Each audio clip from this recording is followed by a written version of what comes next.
From the University at Buffalo School of Social Work, welcome back to the In Social Work podcast. I'm Peter Sabota. It's good to have you along. The social work profession seems to have a tendency to defer or follow developments in technology. What can happen when social workers get involved on the ground floor, and what's lost when we're not at the table? Today on our show, our guests, Dr. Sarah Lenardi and Soobin Kim, join us for a discussion of public interest technology, which focuses on designing, developing, and applying technology in ways that advance the public good, not simply capitalistic goals. Our guests will describe why it's important for social workers and other like-minded professionals to engage in interprofessional collaboration to address fairness, access, and ethical issues in practice, policy, and service delivery. They'll define what public interest technology is, how it informs the overall processes of attending to the needs of individuals, families, and communities, and give plenty of examples of what outcomes look like when PIT applications are informed by social work values. Soobin Kim, PhD, is a postdoctoral research associate at the University of Georgia School of Social Work, and Sarah Lenardi, PhD, is Associate Professor of Economics at the Graduate School of Public and International Affairs at the University of Pittsburgh. Hi, Sarah. Hi, Soobin. Welcome to In Social Work. Thank you for having us. Thank you. Thank you, Peter. Oh, we're delighted. Thank you again for agreeing to take the time. We really appreciate that. As we mentioned in the introduction, Soobin is a social worker partly by training, right? Do I have that Hmm. right? Yes. And I just want to make sure that everybody knows again that Sarah is, she is a economist and she works in public and international affairs. I believe, if I remember correctly, she has a background as a computer scientist. So we're, Right. we're going full multidisciplinary for today's conversation, which fits very much with the topic. So here we go. Are the two of you ready to go? Yeah. Yeah. All right. So let's not assume that everybody knows what we're talking about. So let's do a bit of a 101 to start. So in the most practical terms, at least for now, what is public interest technology? Yeah, I can go. Subin speaking. That's a perfect perfect place to start. So public interest technology, or PIT, is not actually a specific type of tech like AI or blockchain. Instead, it is the practice of designing, deploying, and governing technology with a focus on the public interest, social justice, and ethical considerations. So PIT is a broad term. It encompasses a wide range of initiatives that leverage technology for social good.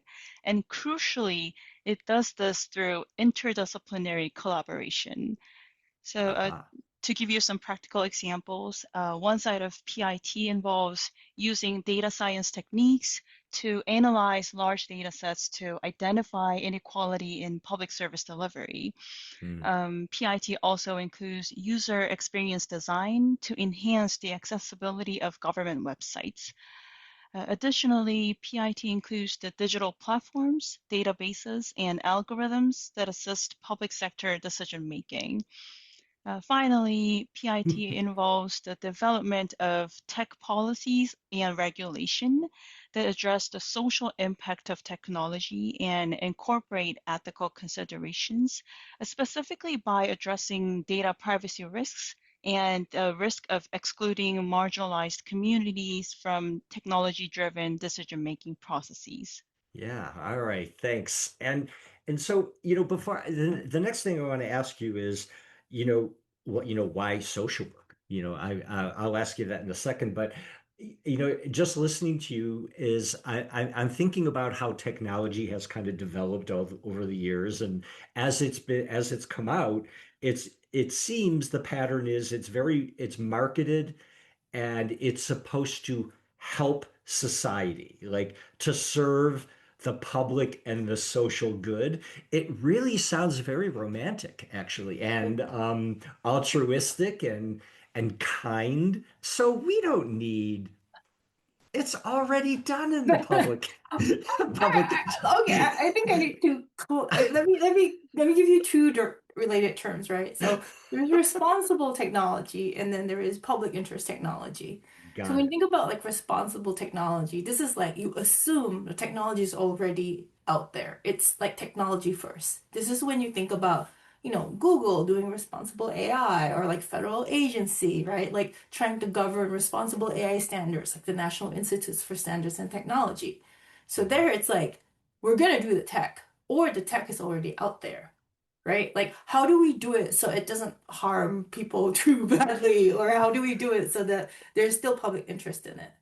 So public interest technology, I think, is like before the tech even, right? It's like there is the question of do we even need tech is in public interest technology.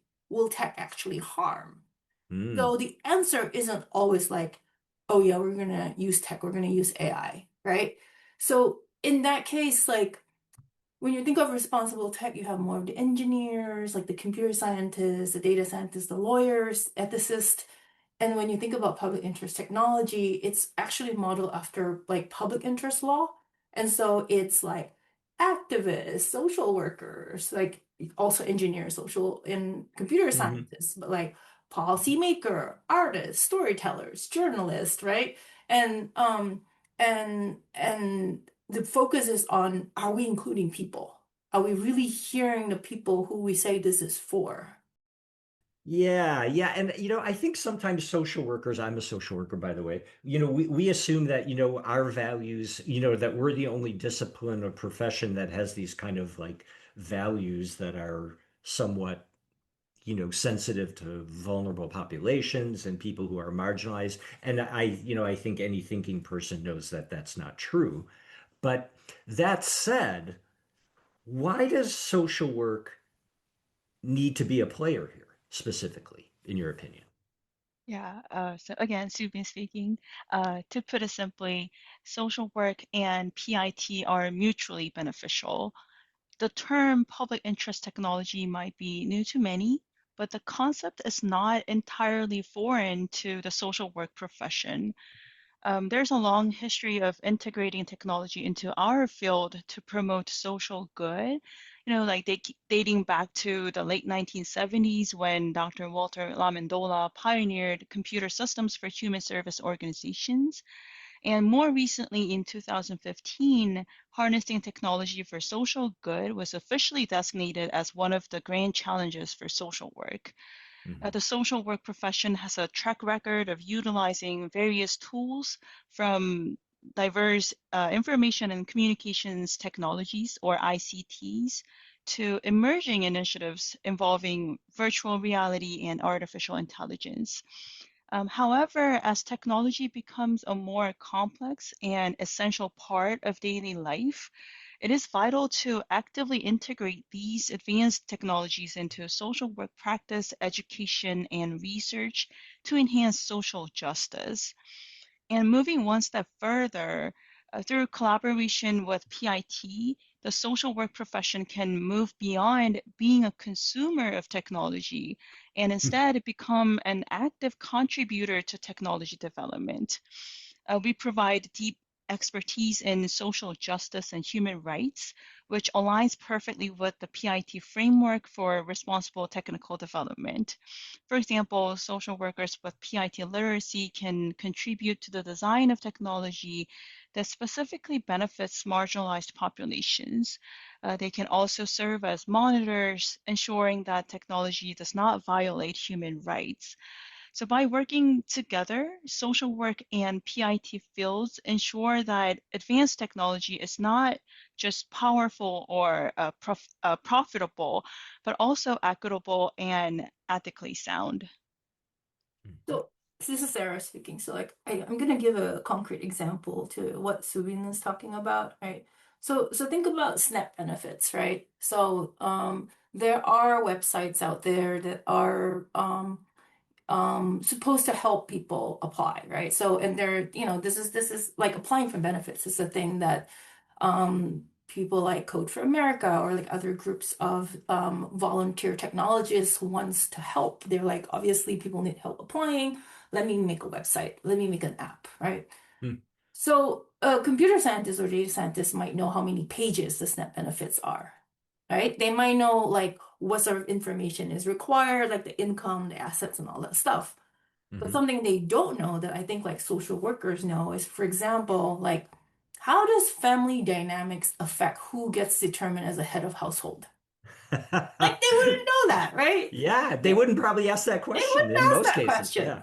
A Hmm. social worker would know that, right? And things like they've been moving from place to place, maybe the family. So it's like, what kind of computer access do they have, right? Right? Hmm. And things like, for example, are they going to be maybe this is a domestic violence situation, so are they going to be able to gather documentation that is necessary for this? And maybe this is going to take them for a long time. And so maybe they need to be like saving across the forms through time, right? Maybe they won't, if there was a benefits calculator ahead, they would be very intimidated by it, but they'll look at it and they'll be like, there's no way I can gather all this information. So all this like family dynamics and psychological factors and sort of just like day-to-day challenges that is very real and needs to be accounted for if we're building technology for the marginalized. These are things that I think social worker are best at. Yes, and in the US in 2026, if you are an immigrant to this country, you might want to be careful on how you even or hesitant in how you answer some of the questions on these questionnaires. Yeah, those are great examples. Yeah. So, Can I um, add to that a little of bit? course, yeah. Yeah, I think also social workers that are that have studied some public interest technology, like we're not trying to turn them into technologists, right?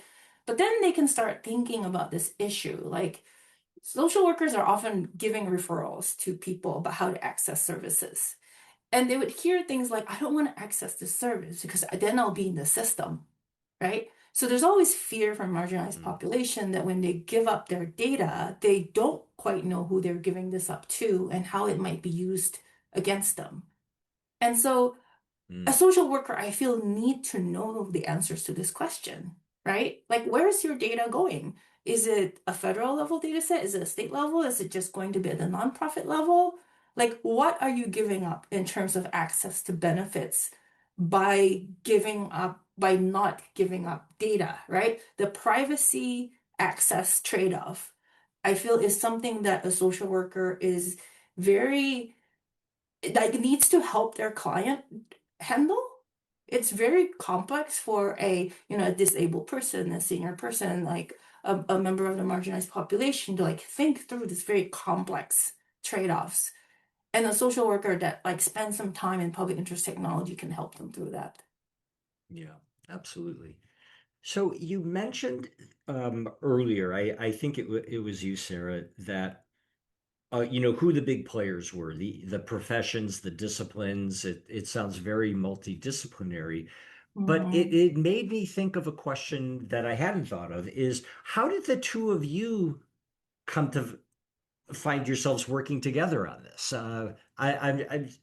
We don't have to spend a lot of time on this, but how did this happen? So I think around the 2000, people were saying like, we technology is developing so fast we don't actually know the consequences of these things, right? Like you say, Peter, people were saying, this is for the public good, but then people are like, are you sure? How do I Hmm. know, right?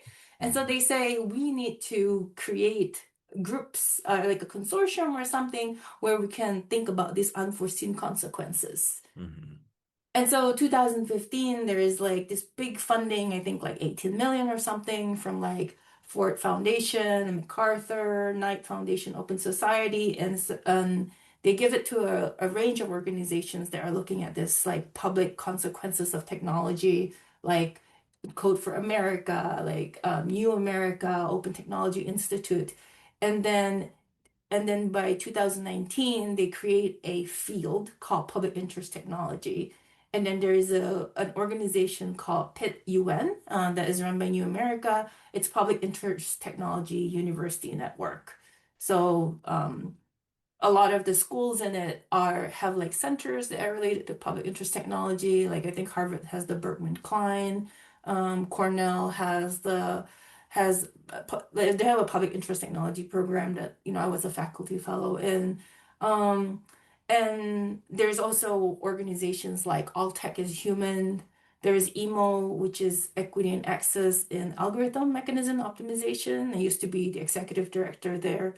So Hmm. we look at the people in the tech fields, like operations research, computer science, economics, that want to work with people, the practitioner, like the social workers, the lawyers, the community organizers, to build this bridge.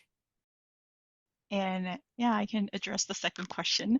So, this is more of a like personal kind of story, but um, I'm a social work person by training, so obviously, like I haven't learned or haven't heard of public interest technology throughout my social work education from Uh, undergrad to PhD. yeah. Oh boy. And but then, like we have a massive um technology like discussion right now, like going on right now. So I got interested in like technology or but more of a like research side, like computational social science kind of thing. And then in my last year of my PhD, I guess, I heard that Sarah has a class on public interest technology, and I Aha. emailed her saying that, oh, can I take the class without like credit? So can I just audit the class? And she said yes. So I took her class, and while I was taking her class, I thought like, oh, maybe we should introduce public interest technology to social work people. So that's why I wrote a paper on Mhm. teaching Node on public interest technology and submitted to JSWE, a Journal of Social Work Education, and that paper was accepted. And this paper was also presented at CSWE. So that's how we are working together. I'm kind of like learning public interest technology right now. So I don't like define myself as a public interest technologist, but I hope I can expand this in within the social work field. Yeah, well, I think, Sarah has pretty much invited us to. So I think, Hmm. yeah, that makes sense. Well, thank you both for telling that story. I was curious of how these partnerships and collaborations come together. Uh, Go ahead, Sarah. Can I add a little bit? Yeah, okay, so this Please. is Sarah, and I kind of want to like talk a little bit about how I ended up in this field as well. Yeah. Because when I came to Pitt, I was a behavioral economist. I did experiments on altruism, a lot of pro-social behavior Ah. experiments. I do some field experiments as well with social work, agencies. And then 2020 happened.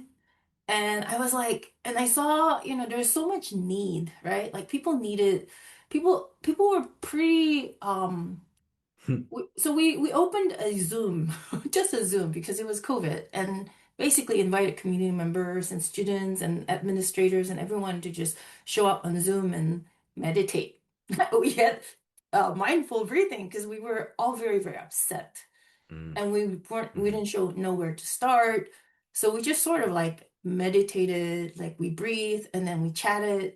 And then over time, like there were questions, right? Like people start asking questions and having needs. Like at that time, policing was a big need. And people say, like, mm, how do we understand like our local police and like how do we work with them? How do we know what rights we have, what rights they have? And I'm like, I never thought about that question before, right? Until it was presented to me.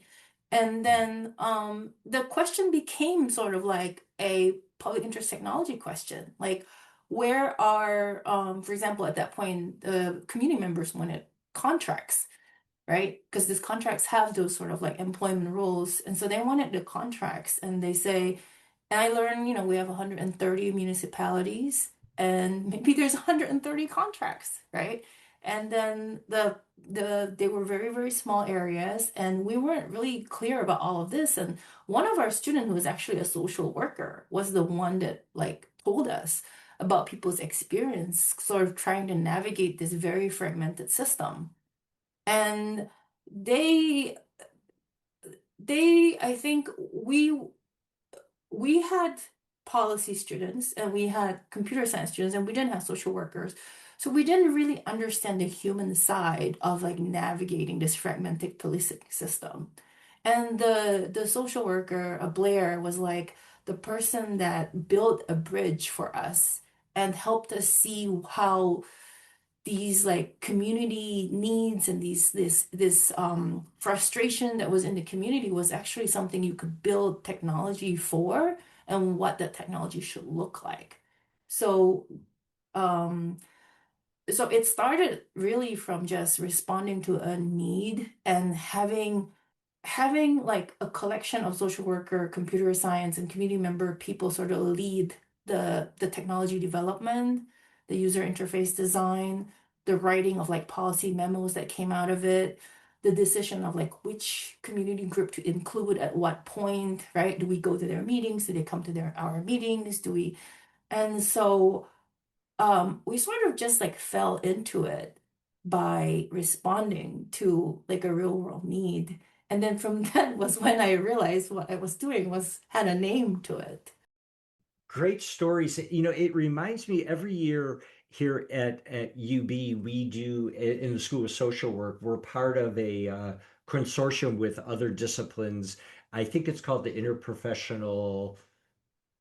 Oh gosh, I'm embarrassed at it, but we get together with medicine, nursing, public health, and students, and there are faculty members there as well, and we get a vignette, a case Mm. study, and it is wonderful to watch the different disciplines look at it with their unique lens. It's exactly Yeah. what you were describing. However, I'm pretty sure we don't have the tech people there, which I think I'm going to make a note of. I'm going to make a note of. So, yeah. So, thank you for that. Sarah, did you want to say something? Oh, I was just like, we would love to. So the center that I ran, Cassie, then got a grant to sort of kind of institutionalize this across Pitt. It was a data Yeah. science. See, that's what needs to happen. Right. Hmm. Yeah. And then from that, we got the money to pull together a bunch of like different disciplines for this class. This is how this class happened. It was for a grant to like create something that brought together all these groups, Peter, that you were talking about across the university. So the first time we taught this class, it was like with the honors college with like a Yeah. multiple units. Um, I think the only problem with that sort of grant is like once, because of how universities are structured, like once the grant is over, people aren't like paid to teach, to cross teach Right. like that, right? Yeah. It's like a workshop, right? You go and then, yeah, you forget how to do it. So I think you both or one of you hinted earlier, and or maybe this is just me, but it's often said that social workers or social work in general, we kind of defer or we tend to be followers when it comes to technology. So if we kind of stop doing that and we got involved now, what would our unique contributions be? And, if you have examples or if you want to talk about that generally, that's entirely up to you. But if we got in on the ground floor, while this is still a relatively new, collaborative and interprofessional enterprise, um, how could it change? So, admittedly, social work is not currently a major actor in the PIT field. However, there are growing initiatives to integrate advanced technology into the profession. So, for instance, some schools have developed virtual reality tools to simulate social work practice experiences. Hmm. There are also researchers developing AI integrated chatbots for mental health counseling and VR and AI integrated training programs for professionals working with vulnerable populations. And while these endeavors often do not explicitly use the PIT label, they're fundamentally public interest technology. And we, like social work, is a field deeply rooted in social justice, and it is uniquely positioned to inform the technology sector about the real world impact of digital tools on underserved individuals and communities, as Sarah mentioned before. Hmm. And because practitioners work directly with vulnerable populations, our profession possesses deep insight into where technology is most needed and what specific social goods these tools can achieve. Furthermore, social work provides a rigorous monitor for ethical technology use, ensuring that as these systems develop, they remain accountable to human rights and social justice. So I want to just take one area of public interest technology and think about how a social worker could change that entire field, right? So a lot of the tools that you see now are prediction tool, right? We have a limited amount of resource, whether it is like benefits, whether it's like positive or punitive resource, right? Like who gets investigated, who gets put in jail, how much should bail be, should I investigate a family for, child services, etc. And so these allocation of resources uses AI to determine which members of marginalized populations should be targeted either for a benefit or for investigation. So social workers aren't usually part of the decision making this algorithm because it seems very like scary. It was like, oh, I don't know Yeah. anything but algorithm. I don't want to be part of it, right? No, that's fair. I think that's exactly right. Yeah. Right. But essentially, like if you run a regression, you know how to work with this, right? So essentially what it is um the machine makes a prediction. Either someone should be investigated and they should be, which is accurate. Someone shouldn't be investigated and the machine says they shouldn't be, right? That's also accurate. Or you have this two kinds of error, which is like you have a false negative. You say this family should not be investigated, for child abuse or something, but you actually should, Hmm. or the other way around, right? Like Hmm. they say investigate this family, but actually this family is fine. So there's a false positive and a false negative.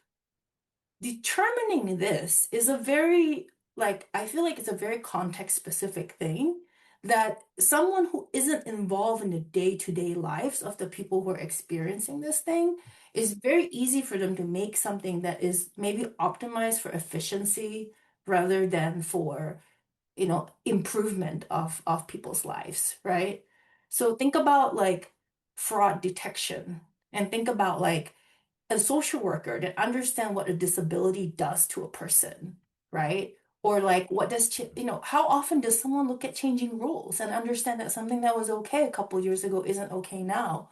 Or their daughter filled it in for them last year, but like the daughter isn't here right now, right? And like who knows better? How much does it cost someone to, for example, lose their benefits because they're being investigated and how long it takes them to reestablish that, right? So what is the cost of a wrong prediction, either a false negative or a false positive? I think a social worker is best positioned to weigh those.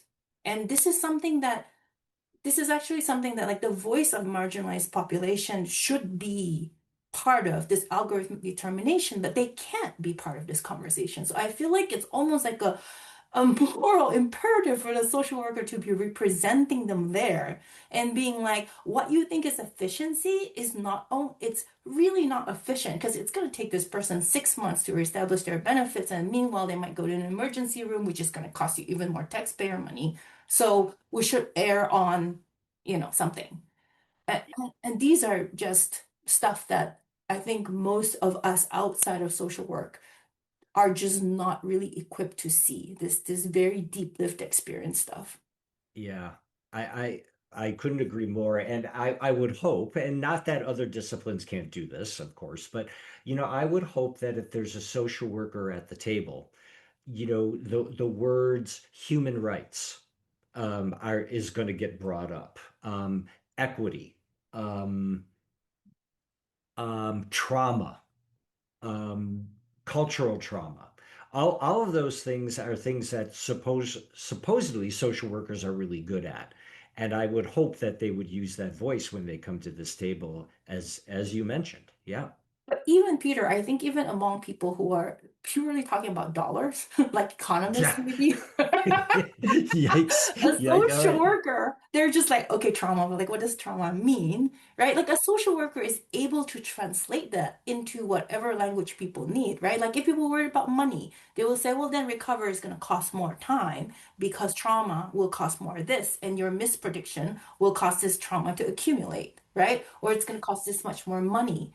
And and so they're not only translating the lived experience, they're also translating this sort of like trauma language, this vulnerable language, to maybe like dollars and cents. Because Yeah. they know the process, right, in detail. Agreed. So okay, I think we're brushing right up against it. So we should just kind of get to it. So let's continue a little bit or dive a little bit further into social, what I'll call social work education for a bit, and talk about what we can do to prepare students to be effective in this arena. And I think there's no kind of better place to start with other than with this course that Subin was talking about that she took a part in and that you've been teaching. So I'm curious, who signs up for this thing? When I took the class has been offered for 2 semesters, enrolling 23 students from public affairs, sociology, psychology, education, environmental science, statistics, information science, along with two MSW students and a PhD student. So like 2 students from social work. Yeah, wonderful. Environmental science. Wow, that's how wonderful. God, that would be exciting. I would love to teach a course like that. Um, maybe we'll see. So like I don't I this isn't really that fair to sum up a course in this way, but I'm going to do it anyway. What do you do in the course? I mean, if I asked you like what were the big hitters in the course, the core concepts, what exactly are you trying to achieve with the course? The class covered all the like foundations of public interest technology. It covered from data and power, racial consciousness to equitable data analysis, visualization, and also Sarah invited a lot of like community and like city government professionals who are working with PIT in their field. So we were able to meet the field public interest technologists through this class. So it was really good. Well, I'm just curious. Sorry, is this a in-person or an online or hybrid course? It was in person when I took the class. In person, yeah, and it still is, Sarah. Yeah, it still is. Yeah. The way I would describe it is like we this class is to if this class is for people who are interested in like social justice issue to Mhm. translate their passion into actionable action using technology, right? Yeah, So people came in already with specific interest, right? yeah. Like, So they're kind of self-selected, but different lenses, right? Yeah. Okay. mhm. Sorry. Yeah. Exactly. So, like for example, we had students who were in environmental science who was working within an Indian reservation, trying to negotiate data about water quality between the reservation and the Army Corps of Engineer, right? And just navigating all the distrust and like who should own the data, what should the data be used for. It's very interesting. Yeah. We had students who worked at homeless shelters who were interested in how to provide broadband services to people experiencing homelessness. And then he worked with the local hospital and the local libraries and just think about like how to create like a consortium of service providers that would be able to fund this broadband service. Um, we had people who were in the city government and was concerned about, during COVID, a lot of the government meetings were put online. And she was really concerned about like the accidental exposure of private information during these meetings, right? Like people putting up a form and they're like, oh, if you look at the screenshot of that, you can see this, or people being identified and having their statements be out there forever, right? So is there a cost-effective way to balance between accessibility of government meetings and exposure of privacy, right? Private data. So it's a very large range of, students coming with their concern. But a lot of them were really translatable into technology just because technology touches everything that we use right now. Yeah, absolutely. And so again, in the context of the course, you've got these different folks, different lenses, some common interests. Um, this is, I'm taking a 14 or a 15-week semester long course.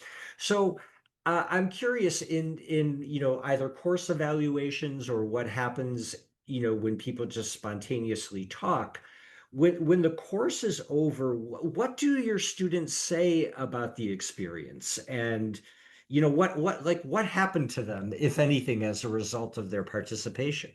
Of course, they were transformed, but we know, but go on. I mean, for me personally, it was very eye-opening because, like, as I mentioned, I haven't heard of public interest technology, or I hadn't heard of public interest technology before I took Sarah's class. And it was great that I could, like work together and take the class together with people from all over the places.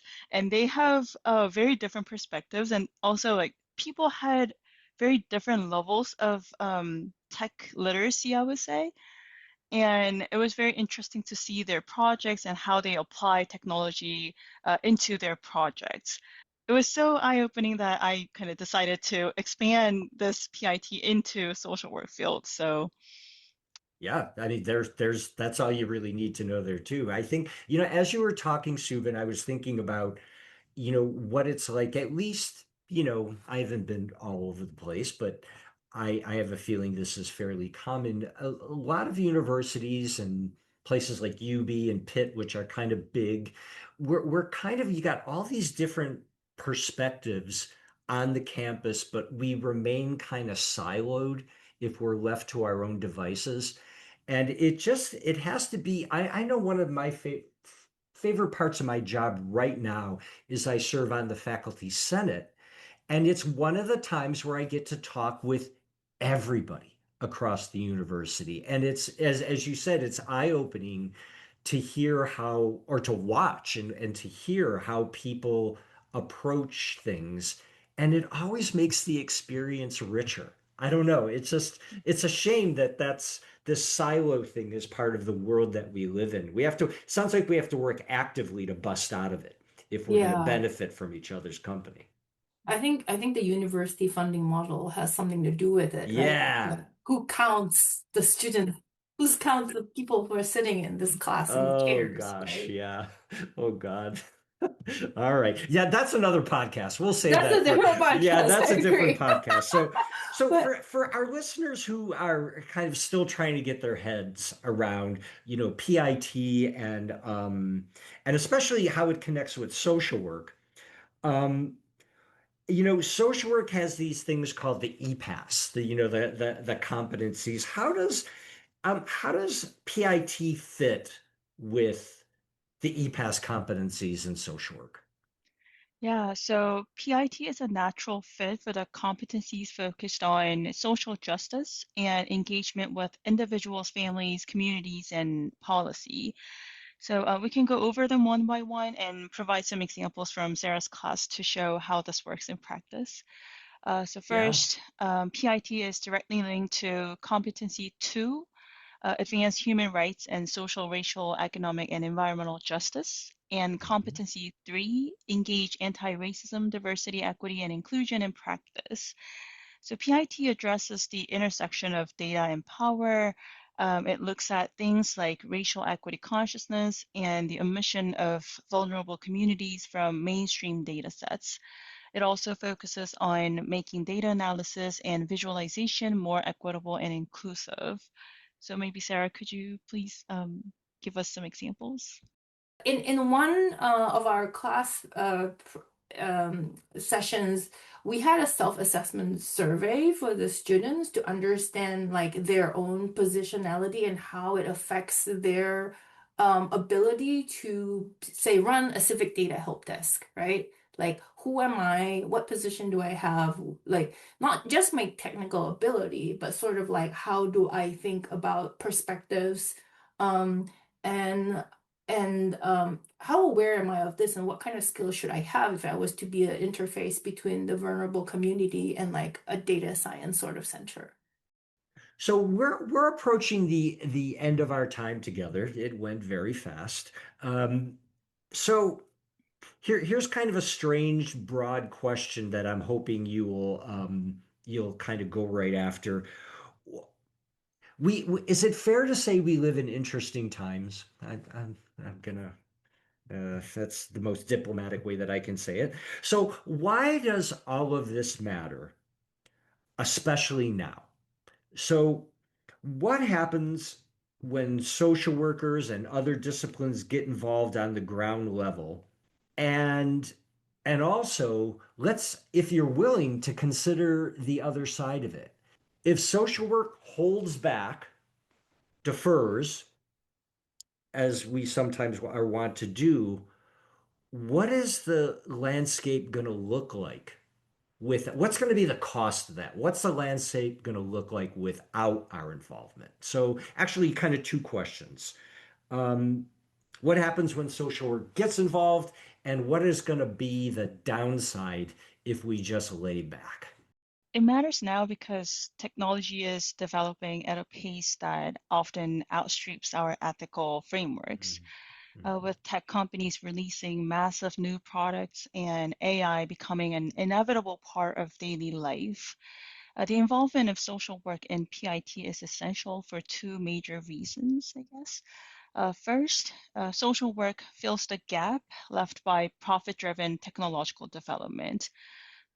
Currently, much of the tech field is driven by market share and large-scale profits, which can overlook the needs of those on the margins.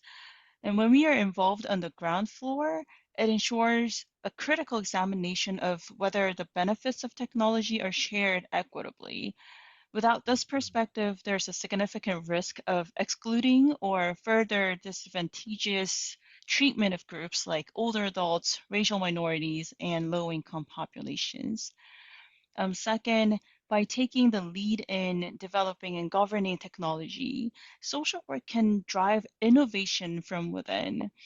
This involvement allows for the creation of more time-efficient, cost-effective, and impactful interventions tailored specifically to clients and communities. So ultimately, if these systems are allowed to develop without the input of social work, the resulting technology may lack a human-centered conscience. And by embracing PIT, our profession not only protects vulnerable populations, but also opens a new career path for current and future social workers, positioning them as essential architects of a digital society. Adding to Subin's point, why now? Because if not now, this is going to be codified. You will be stuck with systems. You will be stuck with algorithms that are not what you want it to be, that does not have these voices. And I think with as well, there is now a lot of data rescue efforts going in the public policy sector with some federal data sets that has where we're able to see variables that allow us to track how marginalized populations are doing, like those data sets are disappearing. And if we don't have access to those data sets anymore, the people who can tell us how this is affecting marginalized population will be the people that are interacting directly with them, which are the social workers, right? So they're kind of they have to be in now as we're moving more and more of our decision-making power to AI agents. They have to just take a deep breath and be like, hey, I actually know enough for this, right? Like I know what the cost is for making a mistake one way or another, either predicting something should not get a benefit when they should, or something should get a benefit when they don't, right? That sort of trade-offs that the rest of us aren't able to see so clearly. Just coming in and adding those and being confident that like those are the perspectives that are needed. I think that is an absolutely necessary voice that could really change how systems are developing over time. Absolutely. Yeah, I'm thinking back as both of you are speaking to, kind of the introduction of social media and online communities, and the promise of us of offering community and giving people a space to talk. And it's almost like we didn't think about like what they would talk about. And what kind of communities they were going to be building. It's that kind of tendency to just roll out the technology and then think about what the implications are, especially the ones that maybe we are maybe not terribly desirable. So yeah, we kind of have to wrap it up. But if either of you or both of you would like a last word, this would be the time to do it. The involvement of social worker in public interest technology would prevent technological systems from shifting the burden of the state to marginalized individuals, right? Those people who are least able to absorb and to rectify um, issues. I just want to highlight the importance of learning public interest technology among social work students. We have to teach, we have to educate social work students, educate them to be PIT literate so that we can become a major actor of PIT field in the near future. So that would be my last comment. Well, thank you so much, both of you. This is really a fascinating conversation. My takeaways are my own School of Social Work here at Buffalo. We need a course that doesn't exist right now. Um, and I would also like to put forward the induction with full rights and privileges to induct Sarah into the social work community and profession. Um, she's got all the right stuff. We would love to have her on board. So thanks to both of you, and take care. Thank you. Thank you so much. Thanks again to Sarah and Soobin for joining us. The In Social Work podcast team serving in the public interest is Steve Sturman, our tech and web guru, Ryan Trofe, our GA production assistant and guest coordinator who is recovering. Say hi, Ryan. Hello. And I'm Peter Sabota. We'll see you next time, everybody.